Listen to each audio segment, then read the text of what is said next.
कराची के इलाके बागवानपुरा में स्कूल की छत गिरने के बाद डिस्ट्रिक्ट एजुकेशन अथॉरिटी ने गैर रजिस्टर्ड स्कूल्स के खिलाफ क्रैकडाउन का आगाज कर दिया है। जारी इंस्पेक्शन के दौरान 700 से जायद गैर रजिस्टर्ड स्कूल मंजर आम पर आ गए। 2 रोज के दौरान 25 स्कूल सील किए गए हैं। इस बारे में जानते हैं डॉन न्यूज के नुमाइंदे नुमान लियाकत से। नुमान, क्या तफसीलात हैं आपके पास?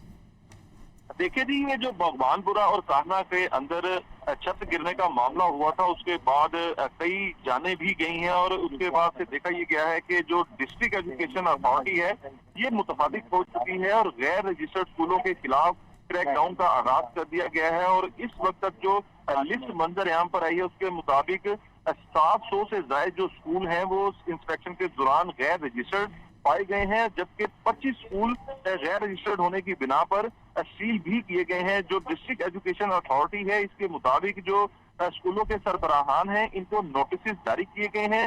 3 दिन की मोहलत दी गई है कि अपने स्कूलों को रजिस्टर्ड करवाएं। अगर गैर रजिस्टर्ड स्कूल जो है वो 3 रोज में एजुकेशन अथॉरिटी से रजिस्टर्ड ना हुए तो इन्हें ना सिर्फ सील किया जाएगा बल्कि इनके खिलाफ सख्त कानूनी कार्रवाई भी की जाएगी। और बहुत शुक्रिया नुमान। लाहौर के इलाके बागवानपुरा में स्कूल की छत गिरने के बाद डिस्ट्रिक्ट एजुकेशन अथॉरिटी ने गैर रजिस्टर्ड स्कूलों के खिलाफ क्रैकडाउन का आगाज कर दिया है।